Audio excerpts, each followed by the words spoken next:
Welcome to the Insomnia Project. Sit back, relax, and listen as we have a conversation about the mundane. One thing we can promise is that our conversation will be less than fascinating so that you can just drift off. Thank you for joining us. We hope you will listen and sleep and follow us on Twitter at Listen and Sleep. I'm your host, Marco Timpano, and joining me on today's podcast is my friend, Jesse Sesler.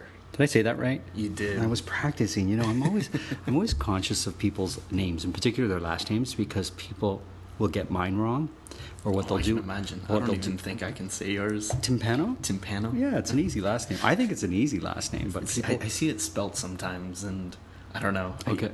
It's a little intimidating, so to speak. This is from Mr. Sesler, whose Twitter feed is at Sesler, and I'll have that on the podcast. But let's talk about Nintendo. First, before we talk about Nintendo, you have a website, jamminggames.com. And what exactly is that website? Well, when I'm not doing casting for work and trying to make a living, I like to make some videos and talk about everything Nintendo. Believe it or not, even though it's a 25-year... I think we're getting past 30 years now. A 30-year-old console. There's still a lot of people really, really dedicated to it today and make new content. So I'd like to try and cover it and write about it, make some videos occasionally. So what were the steps that got you to Nintendo? When I was in high school, I lived in a small town, and there wasn't a lot to do, so my friends and I went to this tiny, tiny mom-and-pop game shop, and we saw a Nintendo, maybe like $20, so we decided, that'd be fun. Picked it up, and just messed around, and it turned out that it was kind of fun. So it just was happenstance that they had Nintendo and not, say, Atari or ColecoVision. Well, I mean, they did have both of those things. They had quite a bit at this store, but I don't know what entirely it was, but something drew me to that black and gray box. I see. And so, what's the small town you're from? Keswick. Oh, you're from Keswick, Ontario. Yes. Tell me about Keswick. Any claims to fame? I always like to ask people the claim to fame. It's a very hockey-oriented town, and I grew up despising hockey. Okay. So I was a little bit of an outsider, so to speak. So you never played hockey? Do you follow hockey? Not in the least. What's funny is, so I don't follow hockey. I think when I was young, when I was born, it was I think 3 years prior was the last time that the Toronto Maple Leafs won Stanley Cup. And so after that, my dad was so discouraged that he never watched hockey. And therefore, I never got into hockey because my dad, I think, was just upset. Wow. And so as a Canadian, people have an expectation that you know about hockey. Do you find that? 100%. Yeah. And then it's so weird to explain, like, I don't really follow it. Like, I love watching national. It's so awkward. It can get really just uncomfortable. It's so... everyone has to know hockey. It's one of those things. And I played ball hockey when I was a kid, but that was about it. So I've never really played ice hockey. I played it one time. We went up to a friend's cabin, and it was a bunch of us, and then we're all like, let's play hockey. You know you've had a few beers in you and stuff, of course. So we're playing hockey, and there was this one guy who was like, the sportsman, very fit. He looked like he could be on one of those fitness magazines, like very strong and hefty. Right? We're playing hockey. First 10 minutes, I give him a black eye. To this day, that's my proudest hockey moment, is giving this huge guy black eye. And then people would come into the cabin and be like, what happened to your eye? And they'd all look at me, and I was like, hockey? And they were like, wow, you must be really like a bruiser. And I'm like, no, I don't know, he came around me, and I don't even know what I did, but something was certainly on my side during that game. So let me ask you this. Let's get back to Nintendo. Mm-hmm. What is it about Nintendo that makes you an enthusiast? It's one simple thing, and That's What? the simplicity. Oh. There's directional buttons, 2 buttons, an A and a B button, a select and a start, and that's it. So for most games, you're using the control pad and either clicking A or B. That's it. Modern controllers, I think it's up to 16 or 17 buttons, and then there's the control pad, and then there's 2 control sticks, and you can get like attachments that make it even more complex, or say like some sort of weaponized control pad, or there's the ones that you sort of lay on the floor and you jump and step on, or there's, I think, even almost full body suits. It's ridiculous. It's Right. honestly gotten a little out of hand. So the simplistic nature of just the 2 buttons and the little control pad, it's refreshing and nice. You can just pick something up and you know how to play. It's kind of like there's grace in the simplicity. So I remember Nintendo when I was a kid. Are they still making Nintendo games, or has the company folded? Because I remember Nintendo and Atari and ColecoVision. What happened to those guys? It's kind of interesting. In around like the early 80s, Atari was huge. Huge. Everyone had Atari. Everyone was into Atari. But they got a little too big for themselves. Oh, really? They flooded the market with games that weren't that good, but they thought people would buy. Right. The infamous one is the E.T. Atari game. Right. People consider it infamously bad. It's not that bad in actuality, but it wasn't Pac-Man. They wanted another Pac-Man. Is that when Atari jumped the shark, the E.T. game? Yeah, they ended up making, I think, around 1 million copies or something, and just they didn't sell, of course.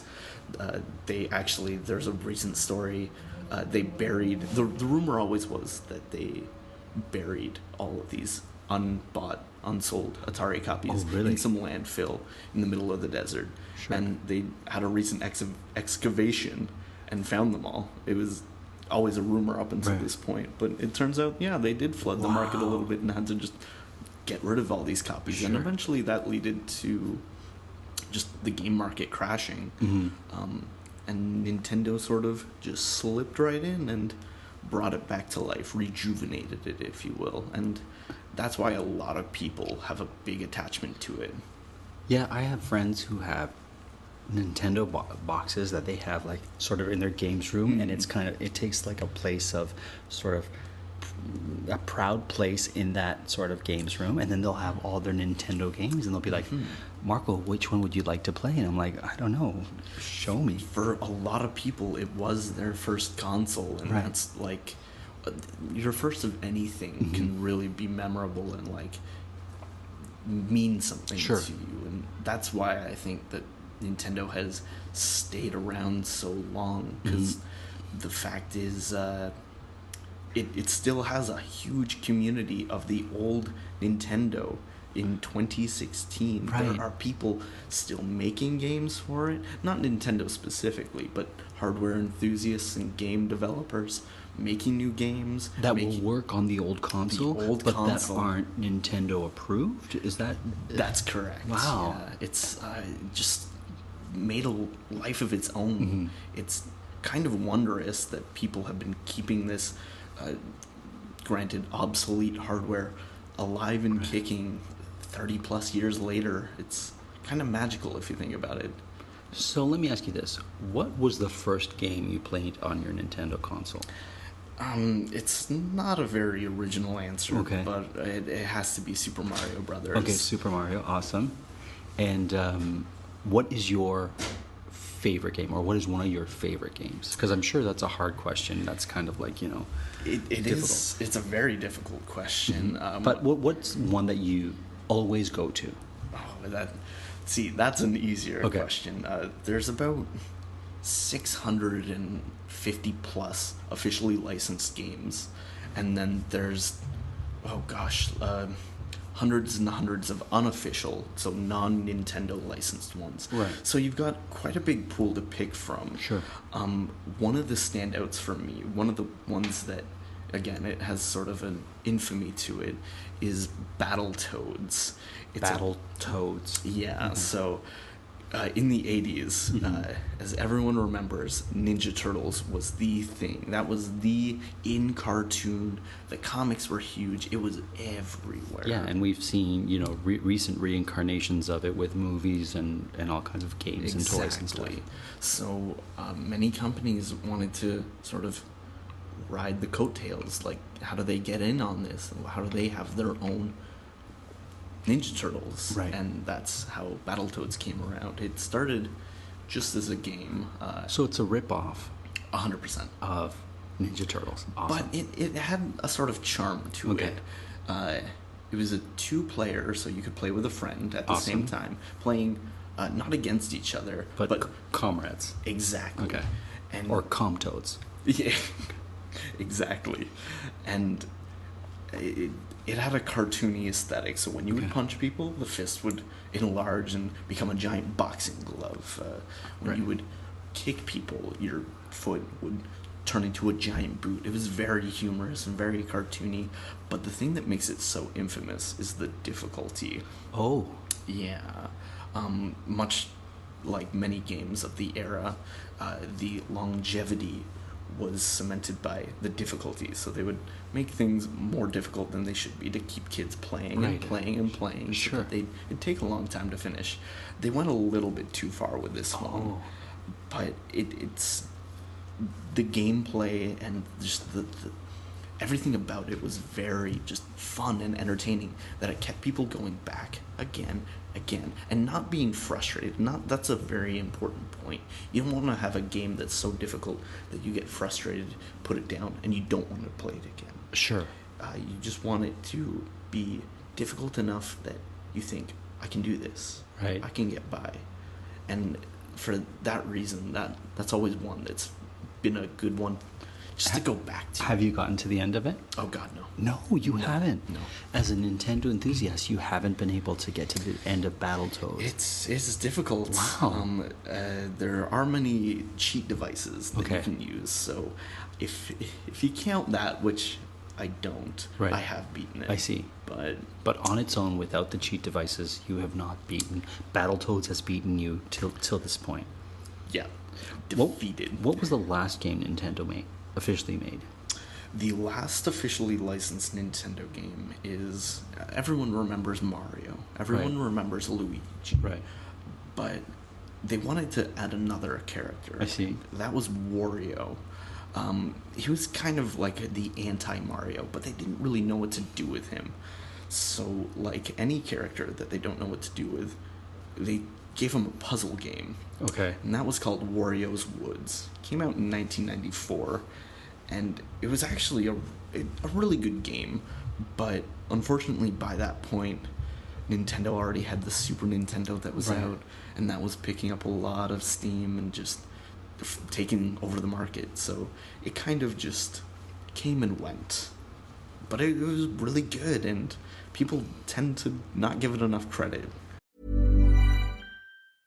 With almost 500,000 customers and over $1 trillion of secure payments, Bill isn't new to intelligent finance. It's the proven way to simplify bill pay and maximize cash flow. Want to learn more? Visit Bill.com/proven for a special offer. You know what's faster than your paycheck? Literally everything. It's time to get your pay up to speed. With Earnin, you can access your pay as you work instead of waiting days and weeks for a paycheck. Get up to $150 a day with a max of $750 between paydays.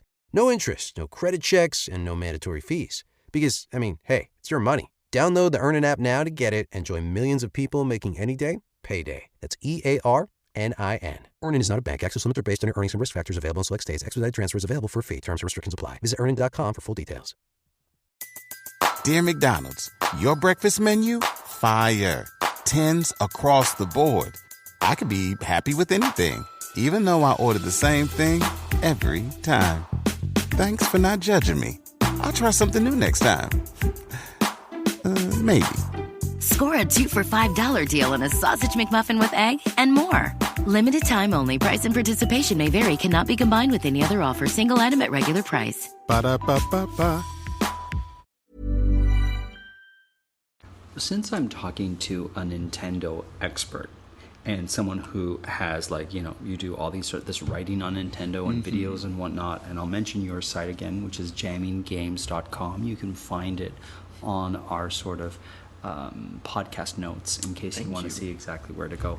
Have you ever taken apart a box? Yes. So you're like a doctor of Nintendo. So, doctor, tell me, when you take apart a box, what do you see and what do you specifically look for? Okay, this is gonna dive quite deep. Great. But I think everyone remembers there's the one aspect of Nintendo games that is just always stuck around. It's become a very cultural icon.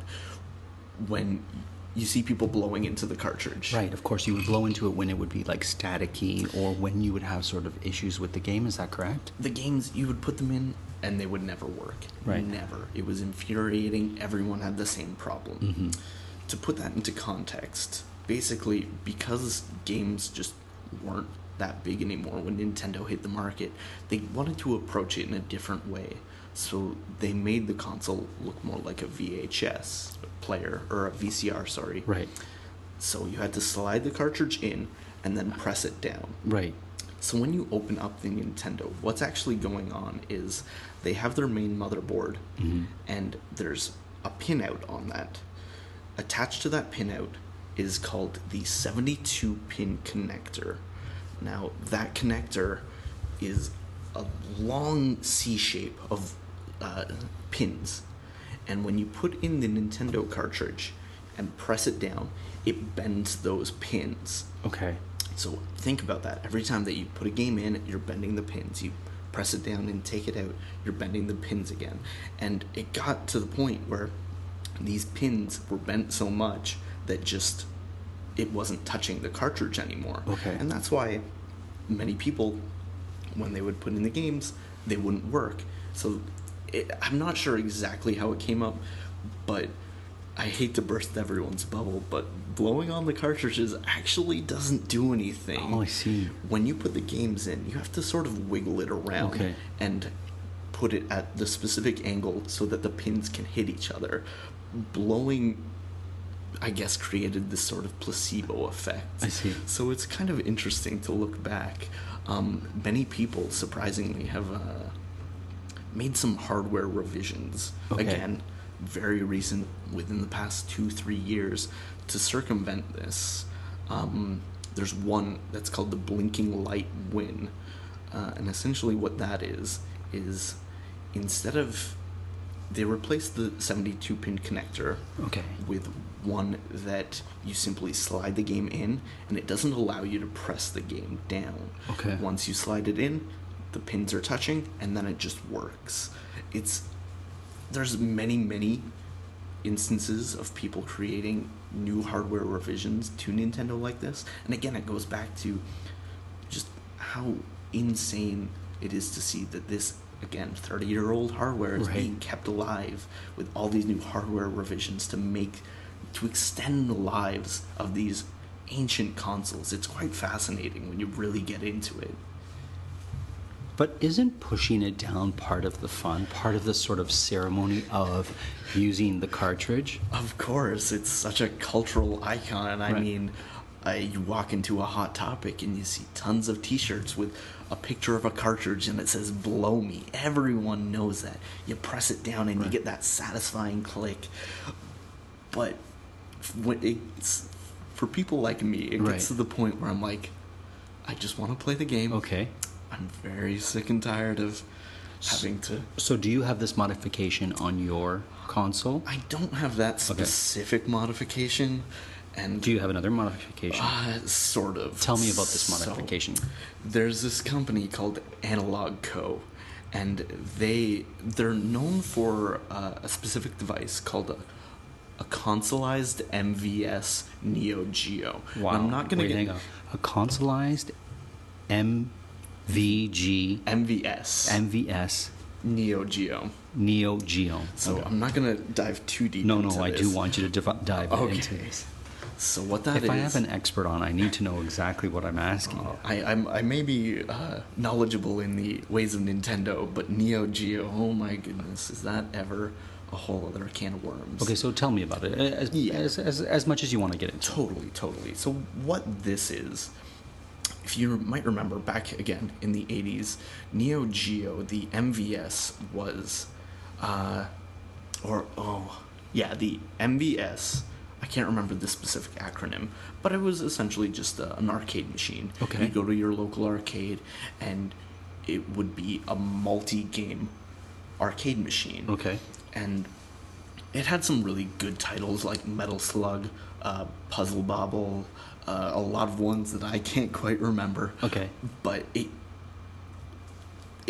garnered sort of this big cult following. So they decided, we have all of these games on this arcade machine.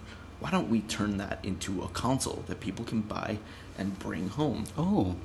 And that, I believe, is called the Neo Geo AES. Okay. Again, I'm not entirely sure what the acronym stands for. Fair enough.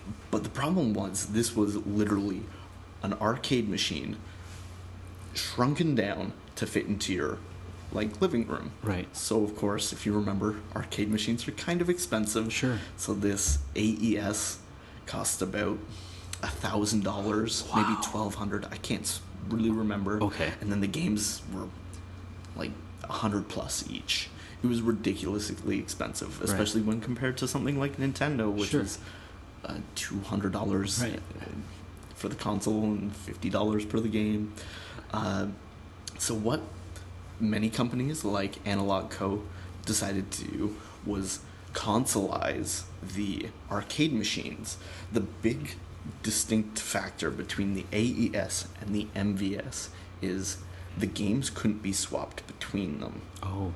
So if you had the big arcade machine, you couldn't put the console games in, even though they were the same ones. They had a block out because essentially they wanted the arcade retailers to buy these overpriced, expensive ones. Of course. So that they could make more money. Sure. So it ended up splitting the market in a really strange way. So in the world in 2016, there are significantly more Neo Geo MVS games and machines. Okay. So Analog, since it's a lot easier to get your hands on those MVS games, made the console where you can play those. I see. It's super weird and super in-depth, but it, again, has this huge cult following. So getting back... I'm sorry for the tangent. No, I love it. Getting back to some of the other products that they made.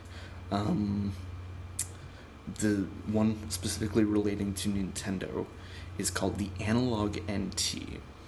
And I have one of these. Okay. And oh my goodness, don't get me started on how amazing this machine is. Really? So what they did was, I'm not sure if you're aware, but the Nintendo Entertainment System, NES, is how we know it in North America and most of the world.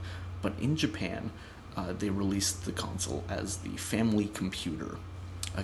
Yeah, again, video games weren't really big at the time. Right. So they wanted to try and avoid calling it a video game system. Okay. So the family computer is a whole other beast. It's the same hardware as the NES, but the cartridges are smaller, the controllers are attached to the console. It's very weird. Analog took a bunch of non-functioning Famicom, that's the short version, family computer, Famicom. They took a bunch of the Famicom non-functioning consoles and fixed and repurposed the internals. Okay. Put a new shell on it and decided to sell that in America. It's a little nuts when you say it out loud, but it costs $500 American for one of these. Okay. Compared to the like $20 you can spend on an NES at like a garage sale. Right. So let me get into the specifics on what makes this a $500 console. Like I said, they completely salvaged the internals of these non-functioning Famicom units. They create their own custom board in which they put the picture processing unit and the CPU on, so that essentially the hardware is identical, but then they overlay their own hardware on top of it. There's a man who goes by the name of Kevtris who created this HDMI board in which the raw RGB signal from the PPU and CPU goes through that and creates a clean 1080p picture which goes to your TV. So that, I'm not sure if you remember, but with the old NES, you had to plug it into your cable, like your TV cable, and the picture was really fuzzy, and it was meant for, obviously, the old tube CRT TVs. The smaller TVs too, like not the wide giant screens that we have today. Exactly, like the picture was super fuzzy, and it was meant for those kinds of displays. Sure. With this additional board and hardware, you can get pixel perfect quality on a big, like 60, 70-inch HD TV. Going even further, they encased the entire thing in a solid brick of aluminum to sort of give it that status. Like, this is an expensive console. This is the highest. This is the Cadillac or the Rolls-Royce of consoles. That is literally their slogan for it. Oh, really? Yeah, they call it the Porsche of Nintendo. Forgive me, because I'm not picking the cool cars, so the Porsche of Nintendo, sure. But it's the same idea. The thing has 4 built-in controller slots. On the Famicom, there was an additional expansion port for Japanese exclusive controllers. And then on the back, you have dual audio out. On the original Nintendo, there was only mono, because again, TVs just didn't have stereo. It wasn't a big thing at the time. And as we progressed, we changed. But some of these games, strangely enough, were designed with mono audio in mind. Right. So people, again, modded their consoles to dual output. Sure. Left and right channels. And this analog NT does have that. It's literally every single thing that you could want. It plays Famicom games. It plays Nintendo games. It has everything. It is kind of my pride and joy, if you will. Well, there you go. Jesse, I feel like this episode reminds me of the Sea Slug episode that I did a while back with my sister-in-law, which is going to be a 2-parter. So I'm afraid we're going to have to say thank you and perhaps do a part 2 on this Nintendo, because I feel like we've just sort of scratched the surface or just started to play with the console. There is quite a bit to go into, like quite a bit. Then we will have you back. How's that? Absolutely. I'd be happy to come back. Jesse, thank you so much for being part of the Insomnia Project. I should mention that I said jumping the shark earlier, and for our listeners who may not be familiar with that term, it actually comes from Happy Days. The episode when the Fonz jumps the shark is the turning point of where a great television show went south or bad. So that term now is sort of used to describe anything where it hits that sort of breaking point of going from great to not great. So for people who are like, what does that mean? That's what jumping the shark means. And this episode certainly doesn't jump the shark. Thanks again, Jesse. Thanks. As always, the Insomnia Project is produced by Drumcast Productions, and we are recording this episode in Toronto, Canada.